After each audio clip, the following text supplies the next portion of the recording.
Hello and welcome to this video where I'm going to show and demonstrate how to draw the lowercase letters b, d, p, q.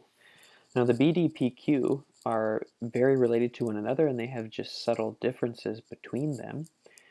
And I'm going to show you how to construct them. Now you can really begin with any of the characters, and I think the best thing to do is to start with something like the B and the D, because you might already have ascenders like these. Oh, sorry, in the wrong app.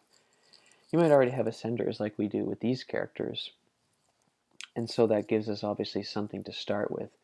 In fact, the H is quite helpful if you want to start with the B or the D.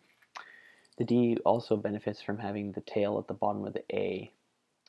So why don't we draw those characters first? I tend to always start with them. So I'm going to do the B first. Now, what we do is we're going to grab this ascender on the H and we're going to paste it into the glyph.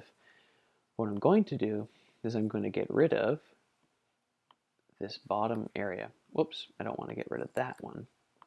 And I'm going to bring in the O.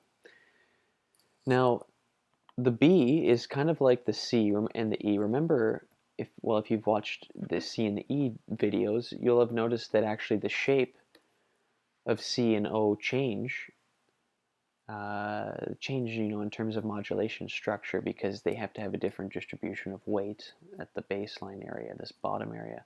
They need more weight down here because they're not a closed-in shape. And it's also different in terms of the way we write these characters. So we need the same kind of thing to happen on the B and the D and the PQ.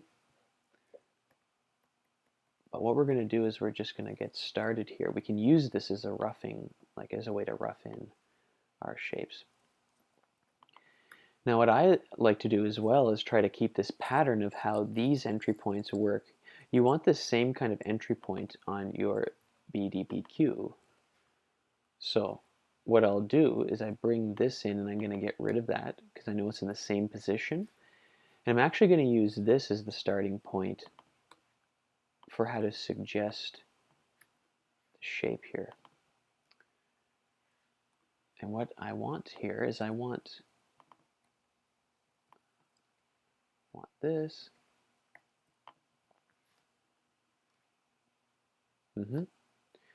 This kind of thing, but it's going to have to change because it's a different shape. This is a little too wide, or quite wide right now. It needs to be narrower. The width of your B should not be that much wider than the width of the O. Now on the bottom, I'm going to rough this in. I want this bottom shape. If I think about how the calligraphic pen moves around this shape, it goes down, comes back up around, and then it just stops here.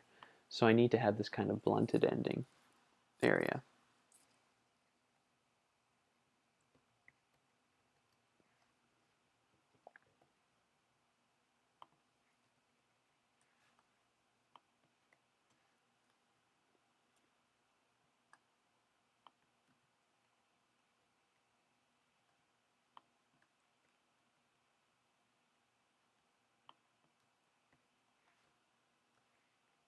Okay, so that's generally the shape of B. Pretty common.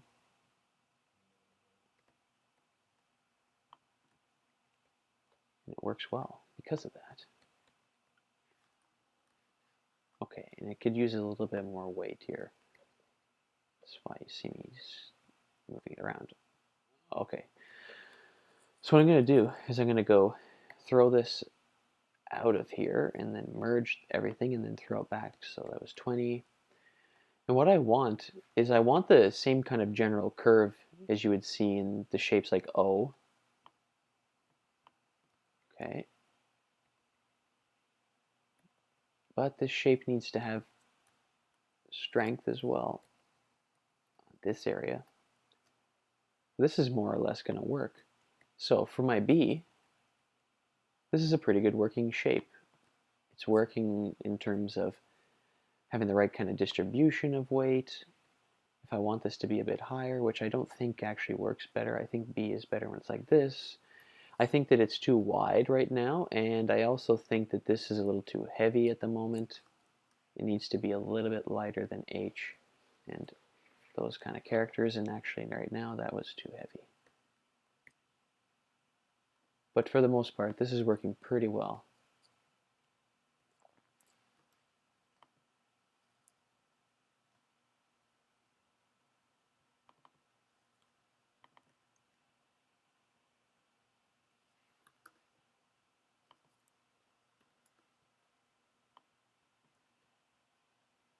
Okay, so it needs to be narrower. Not that narrow, but something more like this. This is better. All right.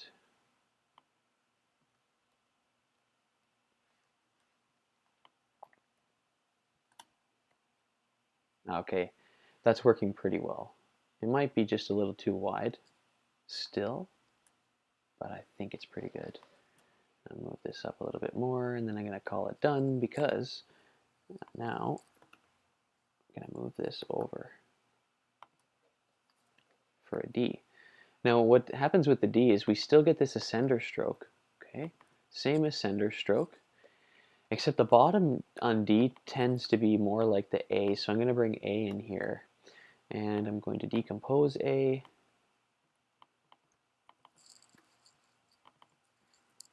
and I'm going to do this.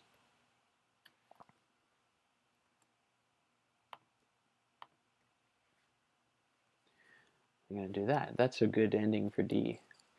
And then I'm going to borrow this bowl that I used, and I'm going to reflect it, and it's going to be my starting point now for D. And to keep the same character width, I want to blend these together like that. Okay, so